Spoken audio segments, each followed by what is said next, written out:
killing Slomo. Well, I know you want to get back to the medical action that was taking place at the Iron Lung out on the side of the freeway.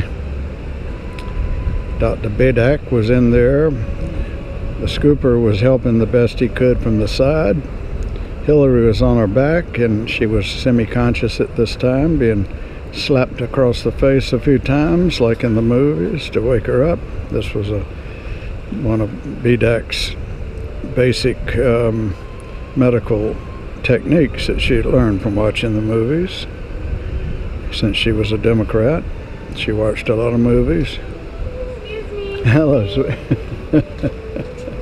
Hey, it couldn't be better, doggy. And so Bedak was putting the duct tape on her, and then she had to take the duct tape off, and then Hillary started screaming something about her rear end, and it looked like that she had blown something out there earlier in the night before they got the incident, which caused the two men to run away, frightened of some sort of horrible radioactive material that might have been emitted in the Hillary's waste products because of the smell. It was sulfurous, but it was worse than most sulfurous smells, and so these two men didn't want to take any chances. They both had a family. Each one had a family, and though one was cheating on his wife and was a homosexual, he still had a nice family, and he wanted to keep it together. And they had hidden in the kudzu and figured they'd start new lives. Maybe they'd go out to California and just sort of be regular people, maybe be a bartender or something like that. So that was the end of the security people, the two men that ran off. We don't have to get back to them, but the question is, young Scooper, what was he doing? Well, first off, he was a product of Monarch training, that is ultra. You know, everybody knows more about it than I do. I know it's taking advantage of the capacity of a child to be hypnotized, as simple as that. Any child age 3 can be hypnotized by the stupidest hypnotist or person. Matter of fact, that's the way it's called. It's basically hypnosis. And it's easy in the military to get these people. It's very easy, and they train them. And of course, somebody like it leaves a residual. If you ever watch The Scoop on TV, you can tell something's not right, but you can't put your finger on it.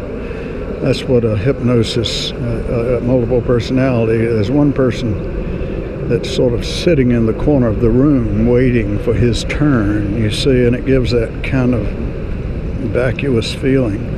Trump doesn't have a multiple person. He's the only person is just one big jolly kind of guy. He's going to end up like Santa Claus when he gets a lot older. Hillary's going to be like Nurse Ratched in the, Cuckoo Nest. But anyway, getting back, so Bedak said, Hillary, why are you screaming about your rear end? And Hillary tried to explain to her that something had been blown apart earlier when she had the problem with obstipation and had to wait so long because the ridiculous John had overflowed and she couldn't get in there at the truck stop.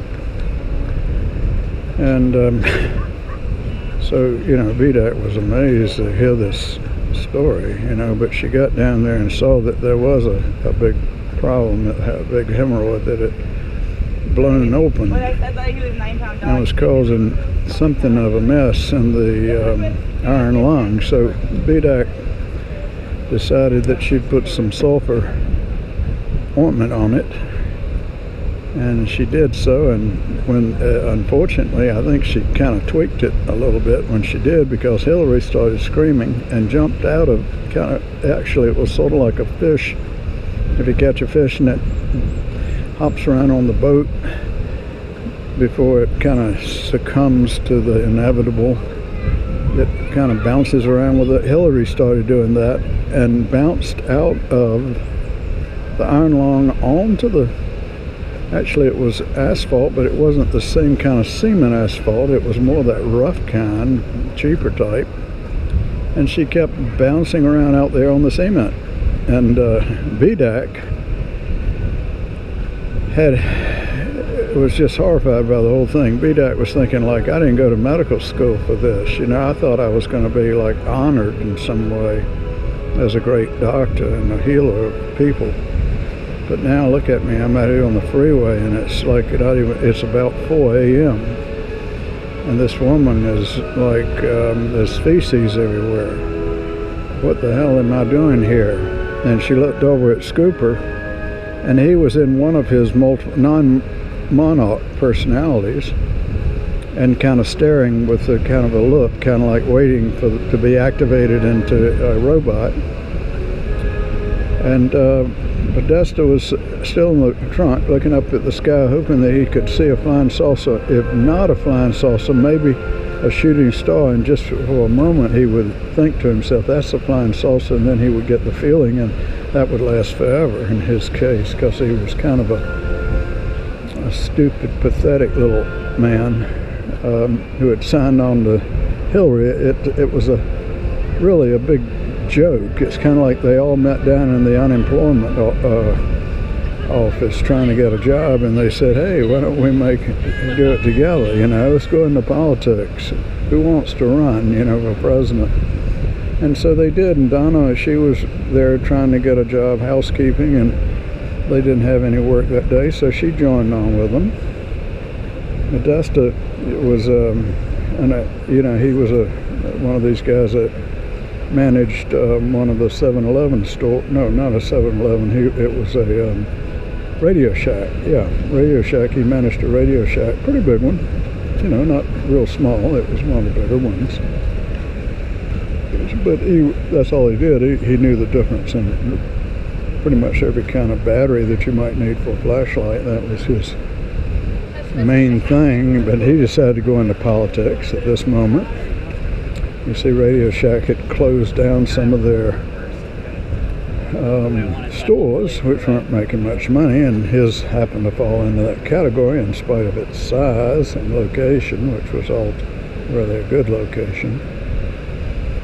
So he was out of work, so he goes down to the unemployment office because he has to fill these things out in order to get an unemployment check.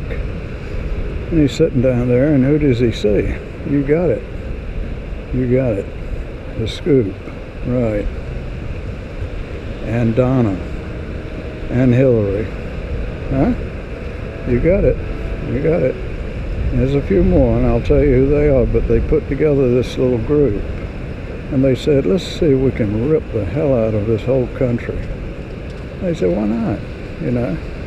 And they began. Now, this is the beginning of that story, but the ending of it is coming up, because we're getting to see the last chapter of this part of the epic, American epic. And that was, it'll be known later as the sociopathic period. The time when sociopaths got a grip on America. And it'll be defined just like Nazism. Everybody knows about Hitler and Nazism because they put it on TV all the time, and they got down to one history and they stick to that one way of looking at it. That's what they're going to do with this.